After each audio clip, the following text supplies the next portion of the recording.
tato di pinggang udah lama itu, udah dari kapan? Sini, udah jelek. Arti tatonya di pinggang apa?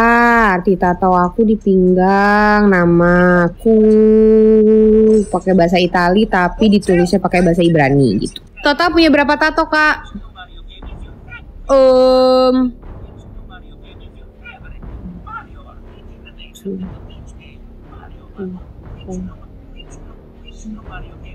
Six.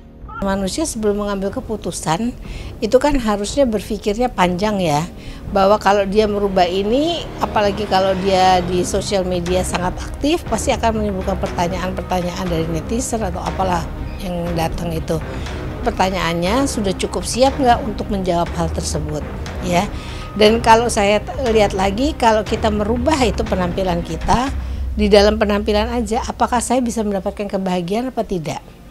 Itu yang harus dijawab juga. Sebetulnya rasa gundah itu bisa membuat orang macam-macam, nekat jalan tanpa ada temen kemana jauh gitu misalnya, atau melakukan perubahan drastis terhadap sesuatu gitu, atau yang tadinya rambutnya panjang memotong rambutnya pangkas habis misalnya gitu. Tapi saya sebetulnya selalu kalau ada orang seperti itu yang drastis dan heboh sekali, apalagi dia di sosial media aktif banget, siap nggak nih nanti kalau dihujat atau ada, karena gini, apa yang kita upload itu kan pasti ada persepsi orang, kemudian penilaian orang. Nah itu sudah siap nggak? Dan kemudian kebahagiaan itu apakah betul dari semua apa yang dia lakukan secara drastis itu? Karena saya rasa tidak gitu. Mungkin orang ini lagi rasanya sakit hati, tidak nyaman, tidak bisa kemudian mencurahkan sakit hatinya kepada orang yang dituju. Makanya dia kemudian melakukan hal-hal yang membuat dia merasa supaya dia bisa tidak memikirkan itu lagi gitu. Sebetulnya sih itu tergantung orangnya ya. Tapi intinya adalah kalau orang menikah, dia merubah dirinya yang tadinya apa kemudian menjadi apa, berubah dalam hal penampilan dan sebagainya, jangan karena pasangan kita, tapi berubah itu harus lebih karena sesuatu yang lebih mendalam. Kalau misalnya berubah dari tidak pakai hijab menjadi pakai hijab, itu karena Allah. Jadi betul-betul karena sesuatu yang memang dia yakini, jangan karena suami, karena kalau bergantung sama suami atau kepada istri yang kemudian itu belum tentu akan langgeng dan abadi. Nah kalau misalnya setelah itu dia berubah lagi, sama aja.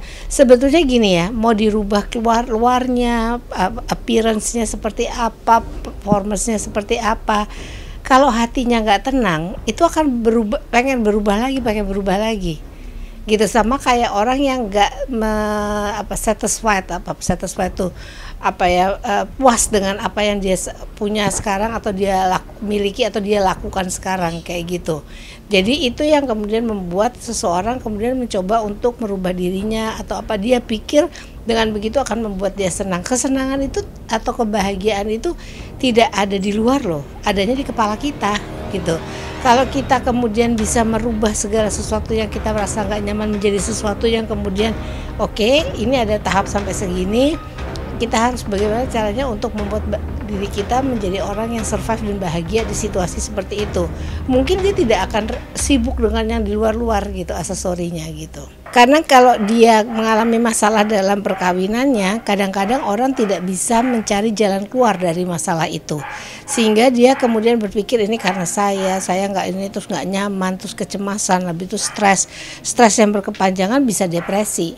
Setelah depresi itu bisa saja kemudian outputnya itu ada outcome yang terakhirnya adalah bisa kemudian menarik diri dari lingkungan.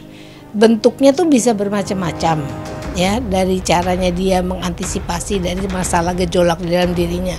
Tetapi bahwa itu bisa jadi ambil salah satu cara.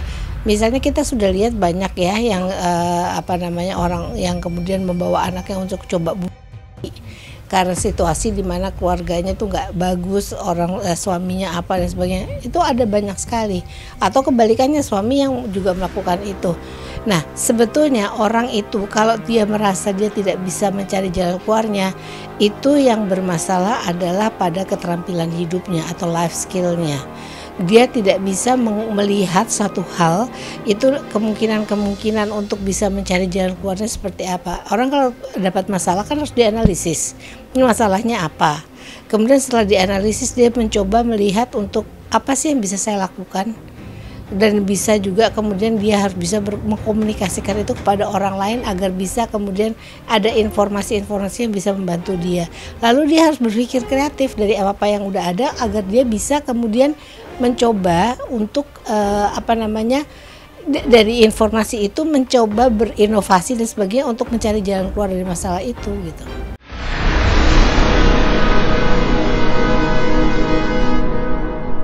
Jadi jangan lupa untuk subscribe Cumi Cumi. Ditekan ya tombol lonceng merahnya.